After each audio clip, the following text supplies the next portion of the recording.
Meteorologist Rich Marriott here at King 5 Weather Department, and boy, what a week it's been. Really incredible. The rainfall amounts last week, we ranged up in the mountains anywhere from 6 inches to 15 inches up there, and of course that all came down through the rivers. Those high snow levels last week allowed that to all fall as rain up in the mountains and come down and cause the major flooding we've been dealing with now for 4 or 5 days, and it's going to be continuing, but things are going to gradually moderate a little bit this week because rather than having that hose pointed directly at us and turned all the way up, we're going to get it in shorter increments, and it's not going to be quite as heavy. Though this morning we did see some moderate to heavy rainfall move in about 2 or 3 o'clock this morning into Puget Sound. Still coming down, as you can see, but the important part of this is if you look out there towards the coast, that's the back edge of it. The warm front, which pushed our snow levels up to 8,000 feet, is now moving off through the Cascades, but that back edge out there is the cold front. As that slides through, which should get through Puget Sound probably around midday to early afternoon, we're going to be looking for that to turn to off and on showers. And importantly, as it slides through the Cascades later today, it's going to be dropping those snow levels all the way down to about 4,000, 4,500 feet, which means all the land above that will now be seeing it fall as snow and not go into the river systems, which is really going to help out in terms of getting those floods down finally. But you can see, at least at the moment, we still have some moderate to heavy rainfall working its way out there towards the central Cascade. So still more going in, and we haven't completely recovered from what we got last week, as a matter of fact. Looking out from our Bellingham Tower cam, it's been bouncing around this morning. We've had some gusty winds up there in excess of 35 to 40 miles per hour. We're going to see those winds spread up and down the sound once that cold front moves through a little bit later on. You'll see those blustery winds everywhere. And we do have some concerns because the soil is so soaked right now that the trees might be a little more vulnerable to those gusty winds they ordinarily would be. So that's one of the reasons we're in first alert mode here for today and tomorrow. Looking out there from our camera at Granite Falls, this looks like a gray and wet day. In fact, they all pretty much look like gray and wet days right now. Every tower cam showing just a few raindrops on the camera lens, so maybe it's starting to let up a little bit there. That would be nice. And still looking pretty rainy down around Pierce County there in Tacoma, and you can see the Tacoma Dome has been well washed. Out on the coast there at Westport, we've been watching the rain pour down as well, but might actually start to see a few sun breaks out there in the next couple of hours as that front finally moves through there and starts to move inland. Take a look at our extended forecast. You can see we do have first alert weather days today and tomorrow. It's two back-to-back systems with a little bit of a break in between. The one we're talking about right now, again, that cold front will be through midday to early afternoon.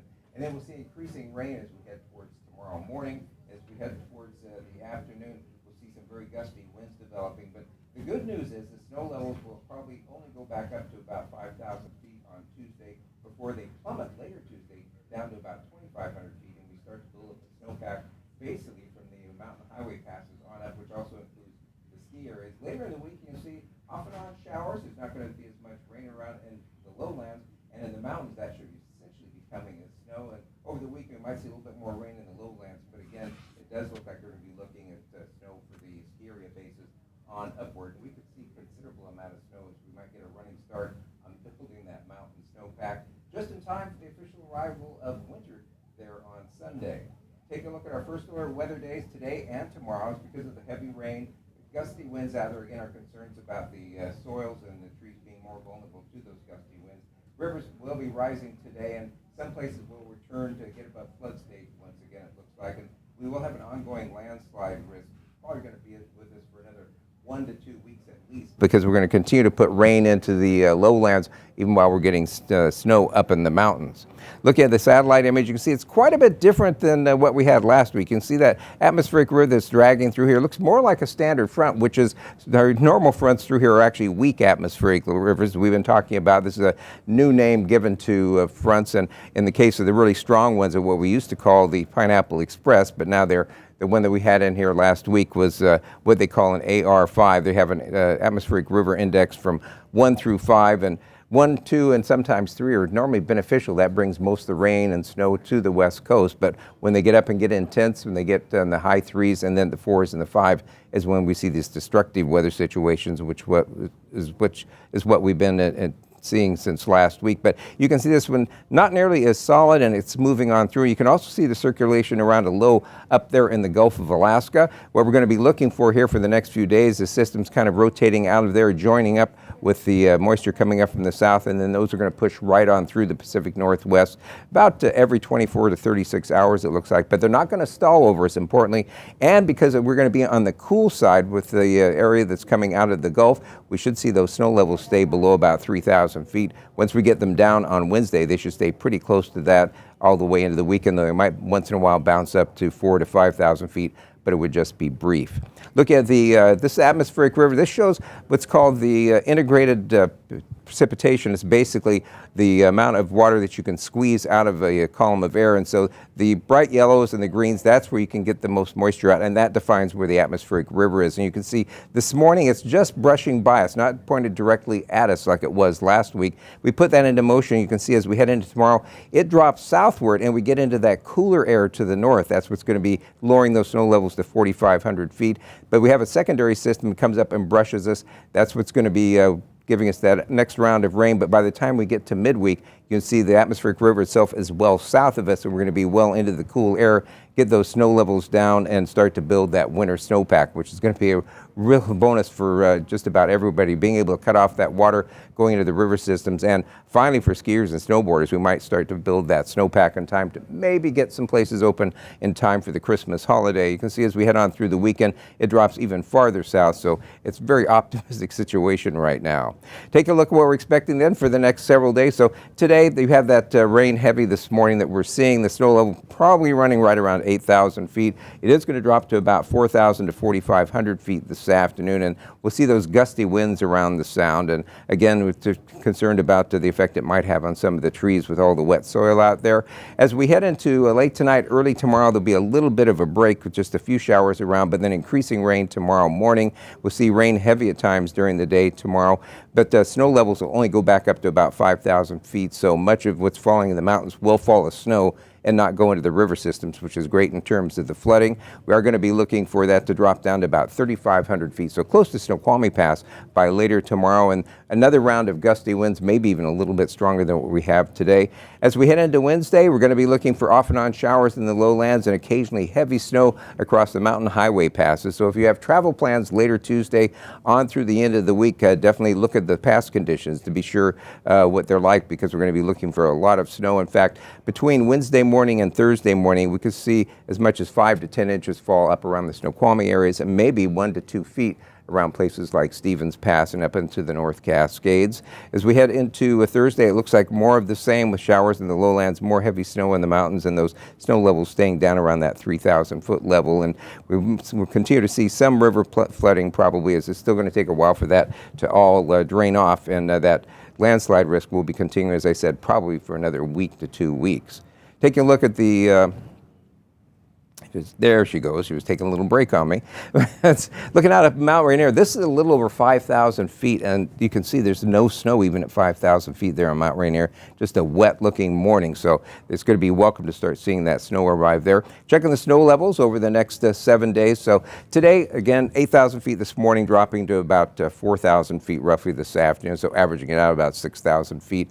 As we head into tomorrow, we'll see it go up briefly to about 5,000 to 6,000 feet. By later in the afternoon, though, it will be dropping back down to about 3,000 feet, and then finally late Tuesday night into Wednesday we'll be down to around 2,500 feet and should bounce around between about 2,000 and 3,000 feet, it looks like, for Wednesday all the way through the weekend. So most of the precipitation once we get past Tuesday night is going to be falling in the mountains as snow, as it should be this time of the year, and we'll start really building that snowpack as we head on towards the holiday vacation time.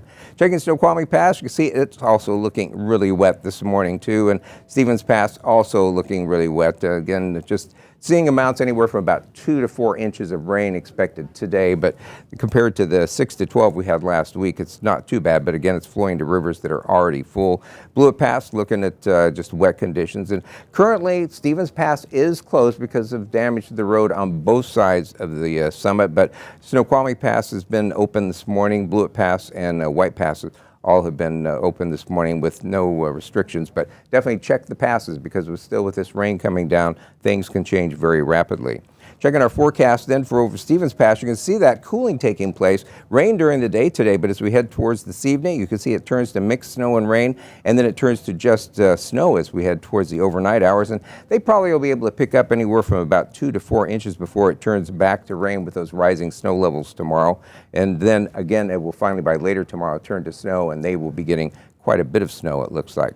Checking the Snoqualmie Pass, so you can see it stays pretty much rain through most of the day. We might see a rain-snow mix as we head towards this evening, potentially. Not looking for any accumulations this round, but by tomorrow night, as we head into Tuesday night into Wednesday, that's when you'll start to see some snow across Snoqualmie Pass. We check, in fact, if we check this evening, you see it basically stays a rain-snow mix and then starts turning back to rain as that warmer air floods in briefly. And then as we head towards the daytime tomorrow, you can see basically just looking at that rain coming down before those snow levels lower as we head towards later on tomorrow night. Checking the forecast there for around Puget Sound today, we're going to see that rain turn to off and on showers as we head into the afternoon, and we'll have those gusty winds. High temperatures today are going to push into the mid to upper 50s. Some people might touch 60 degrees. It's been remarkably warm the last few days. And looking around the remainder of the area, we're going to be looking for the I'm tiring out my graphics, apparently. They keep taking little rests on me. Checking out southwestern Washington, down around Aberdeen, Hoquiam area. Gusty winds today and showers. Temperatures out there getting into the mid-50s.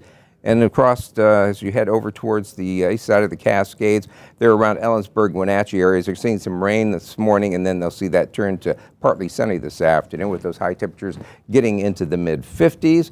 Checking the forecast high temperatures today, you can see in the mid to upper 50s, so few places might actually hit that 60 degree mark. And up in the mountains, you can see those are pretty warm temperatures for this time of the year, almost pushing 50 degrees there at both Snoqualmie and White Passes, which is pretty remarkable, and some 60s over there east of the Cascades. So pretty warm air mass, but fortunately that's going to shift away from us, and we're going to get back to what we should be seeing this time of the year, which is the mid to upper 40s. Still kind of warm tomorrow. You see we peak out in the low to mid 50s for tomorrow, but by the time we head into Wednesday and those snow levels getting down to the highway pass levels, looking at mid to upper 40s for our highs, which is where our normal highs should be for this time of the year. And we should stay pretty close to that, it looks like, all the way into the weekend. So finally getting back to some normal weather. So first alert weather days today and tomorrow. And again, it's because of the heavy rains we're going to be seeing and also the gusty winds out there. So the problems with tree damage is still definitely a possibility, but we will start to see a little bit of snow overnight tonight above about 4,500 feet, and then by later Tuesday into Wednesday, we'll see snow levels down to the highway pass levels and look for it to be heavy at times for Wednesday. Just a few showers around for Thursday and Friday, both in the lowlands and in the mountains, and then as we head into the weekend, we'll see it pick up a little bit. There'll be more rain down in the lowlands, but not an atmospheric river that's just going to sit over us. It'll just be a fairly brief hit, and then it will turn to off and on showers. And we will continue to see snow in the mountains with the snow levels staying between about 2,000 and 3,000 feet. And looking a little farther out there towards, Christmas itself there, Christmas Eve and Christmas, looks like we'll see temperatures probably getting into the normal mid to upper 40s. Looking for the chance of a little rain or showers those days, not looking for any more flooding problems. And snow levels should actually be staying probably around 2,000 to 3,000 feet, which means we will be building up a snowpack, which potentially we might be able to get some ski areas open in time for the, I was going to say the Thanksgiving holiday, but in time for the Christmas holidays. So overall, it's been quite a run this week. We're going to continue to monitor the rivers closely over the course of the next several days. We hope to see, in fact, I will show you in just a moment here. I've got to pull off of this graphic. There's another graphic I'd like to give you a look at. We're going to be looking for the rivers which are starting to rise once again. And we'll take a look at the, here we go. This should get us through there. We'll take a look at the Doppler radar. Still looking pretty wet out there at this point. And again, starting to see a little bit of drying up to the north. And in Bellingham, that camera starts to wiggle around, but it looks like maybe even a little bit of a sunbreak out in the distance. Still pretty dark there in Everett overall, though. And as we head a little bit farther south, we're still seeing those cloudy skies. So first alert weather today and tomorrow because of those gusty winds. And overall, our forecast for today is for that rain primarily this morning and the showers this afternoon, that snow level dropping down, and we'll continue to see first alert weather today and tomorrow. Checking the flood situation. We have flood warnings out a little earlier this morning. Still flood warnings out on 5 rivers. Still 2 of the rivers were in major flood stage. And of course, fortunately, nobody is in historic flood stage. I want to show you this. This is the hydrograph. So this is what it looks like for right there at on the Snohomish near Monroe, where we had some record flooding last week. And you can see that 15th, that's today, we're at the low point for the river, and as we start to get the rain, and you see it goes up, it peaks below flood level as we head towards tomorrow night, and then we get another shot of rain in, and it gets up to moderate flood level as we head towards Wednesday into Thursday, even though the snow levels are coming down. See kind of a similar behavior there for the Skagit River. It hit those record levels last week, and then that kind of double peak there as it gets those shots of rain into the rivers, and gets up above major flood stage again, unfortunately, there for the Skagit near Mount Vernon. Hopefully, as they update these forecasts, that may come down a little bit more. And then finally, checking out the Green River down near Auburn, it's flood controlled by the dams. They held back a huge amount of water during the flooding, and now, once they get past the flooding, then they have to start releasing it to get ready for another potential input of rainfall. So they've been holding it pretty steady between low to moderate flooding just to get the reservoirs drawn down and be ready for any additional big, heavy rain that may come their way. And that really cuts down on the magnitude of the flooding that you'll see in those areas that are below the controlled dams out there. So overall, in pretty good shape. And one last look here at the Doppler radar. You can see that back edge still working its way inland from the coast. We're going to continue to track this very carefully. We'll have an update on it coming up at 10 o'clock on the weather out west with Ashley Reyes. And we'll have King 5 News at noon. We're back on streaming here on King 5 Plus at 3 o'clock. All of our news shows on King 5, and back again at 8 o'clock tonight with another live weather stream headed your way and keeping you informed of what's going on. And in between times, you can always go to our King 5 weather page there at king5.com and check in on what the latest is. Thanks for watching us this morning.